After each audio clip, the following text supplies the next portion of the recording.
नमस्कार दोस्तों, आप सभी का एक बार फिर से स्वागत है हमारे चैनल दुर्गा भक्ति मार्ग में।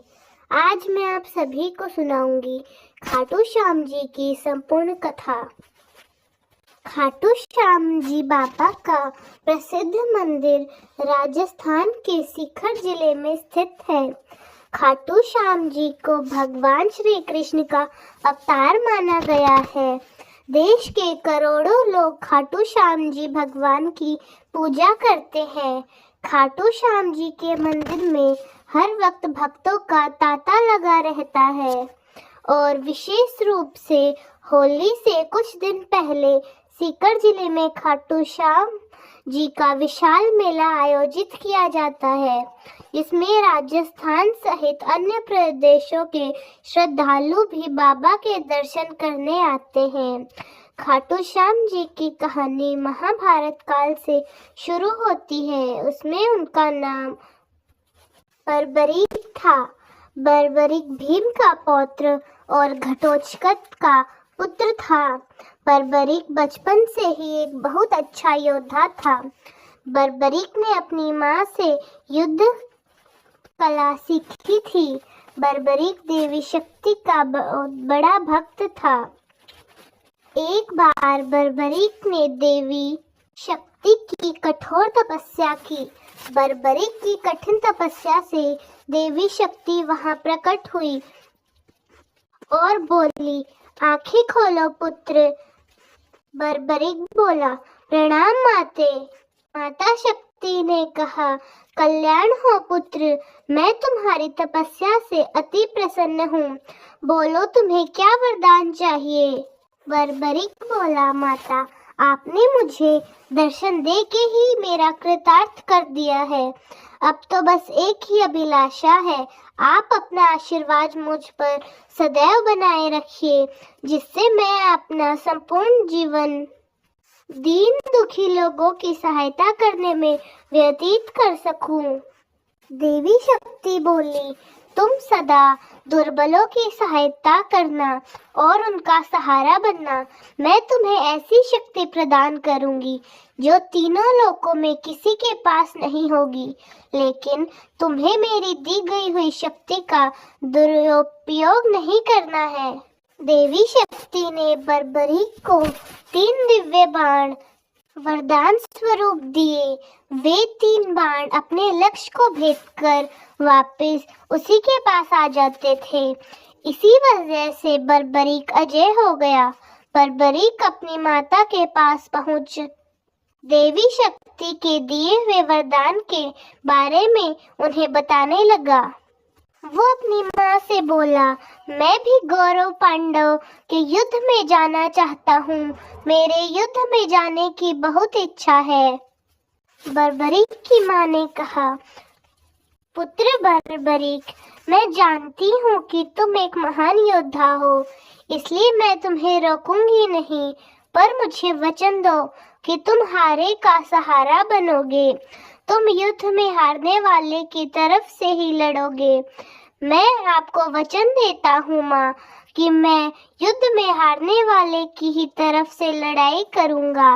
अपनी माँ को वचन देकर बर्बरीक ने घोड़े पर सवार होकर और देवी शक्ति के दिए हुए 3 बाण लेकर रवाना हो गया।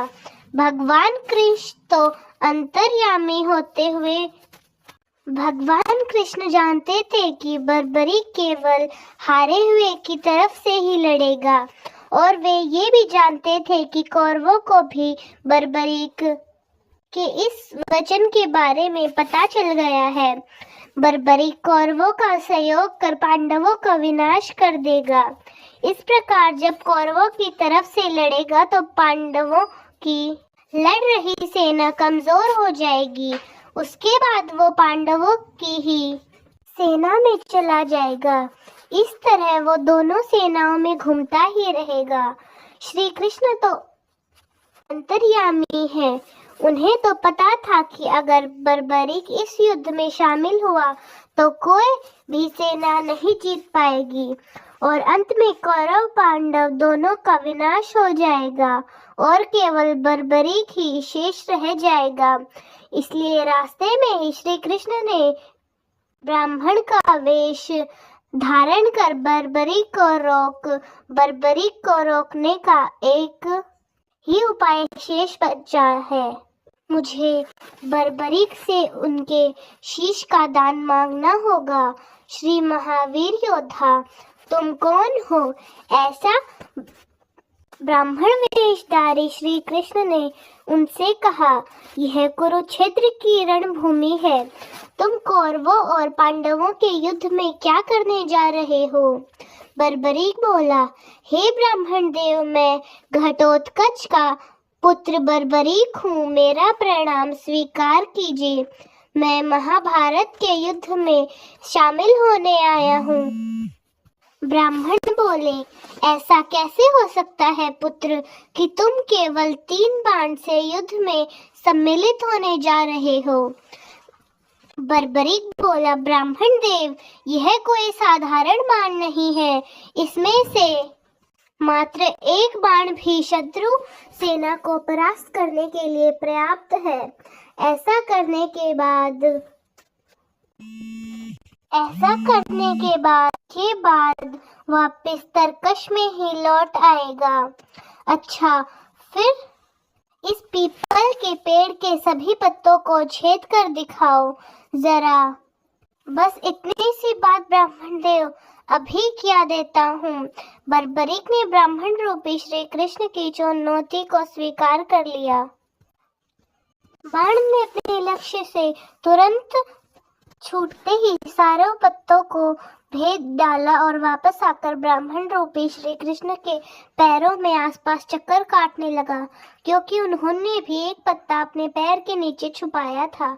ब्राह्मण राज, आप अपना पैर यहाँ से उठा लीजिए, वरना आपके पैर को भी यह तीर भेद डालेगा। यह तीर अपने लक्ष्य को पूरा किए बिना तरकश में नहीं लौटते हैं।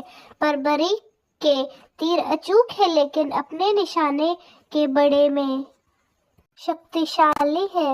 लेकिन इनके बारे में खुद बर्बरीक को भी नहीं पता रहता है। असली रणभूमि में अगर मैं सभी पांडव भाइयों को अलग अलग कहीं छुपा भी दूं, तब भी वो बर्बरीक का शिकार होने से बच नहीं सकते। तब भी बर्बरीक के तीर किसी को नहीं छोड़ेंगे। इन अचूक तीरों से कोई नहीं बच सकता। वीर योद्धा, मैं तुम्हारे साहस की सराहना करता हूँ। मैं तुमसे दान स्वरूप कुछ मांगने आया हूँ। ब्राह्मण राज, अगर मेरे बस में होगा तो मैं आपकी इच्छा स्वरूप दान की अभिलाषा जरूर पूर्ण करूंगा। मैं आपको वचन देता हूँ ब्राह्मण राज, आप मुझे जो भी मांगेंगे वो मैं आपको दे दूंगा, मना नहीं करूंगा। ब्राह्मण ने कहा, मुझे तुम्हारा शीश दान में चाहिए। क्या तुम ऐसा कर सकते हो? आप कौन हैं? मुझे अपना परिचय दीजिए। आप मुझे ब्राह्मण नहीं दिखाई देते।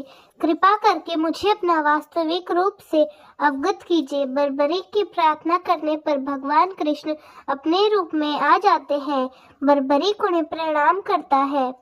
वासुदेव कृष्ण, आप स्वयं मेरे शीश के दान की अभिलाषा हेतु बर्बरीक युद्ध भूमि की पूजा करने के लिए एक वीर वर्ग क्षेत्रीय के दान शीश की आवश्यकता होती है, और तुम महावीर महायोद्धा हो, अतः मैं तुमसे शीश दान मांगता हूँ। वासुदेव कृष्ण, मैं आपको अपना शीश अवश्य दूंगा, पर मेरी 2 इच्छाएं हैं। पहली यह कि मेरी देह को आप स्वयं अग्नि देंगे, और दूसरी इच्छा यह है कि अंत तक युद्ध मैं देखना चाहता हूँ।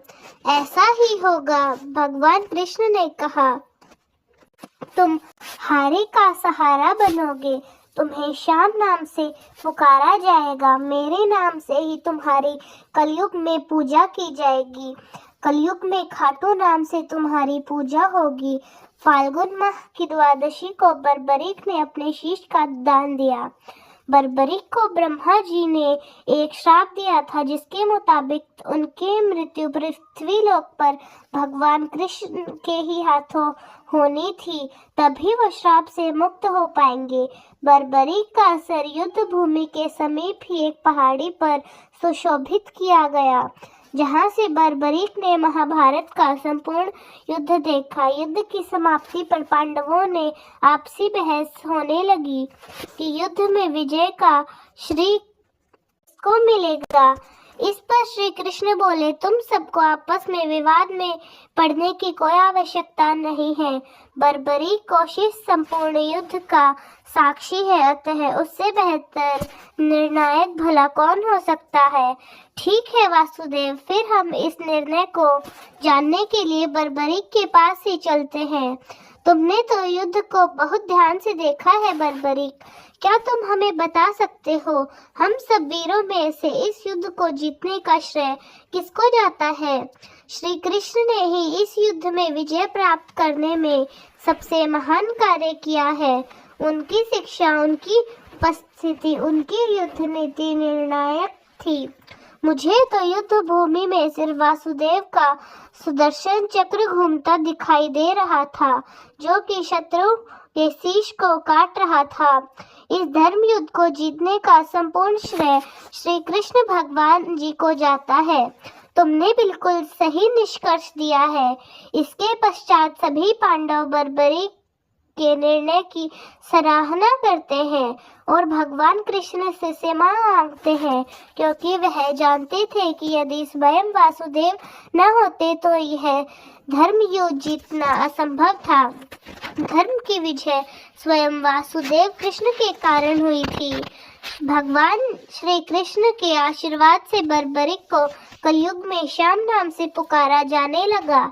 आज भी खाटू श्याम जी महाराज के अनेकों भक्त उनके दर्शन करने आते हैं और उनसे मनवांछित फल की प्राप्ति भी करते हैं। तो दोस्तों, कैसी लगी आपको हमारी आज की कहानी? कमेंट्स में ज़रूर बताएं। धन्यवाद।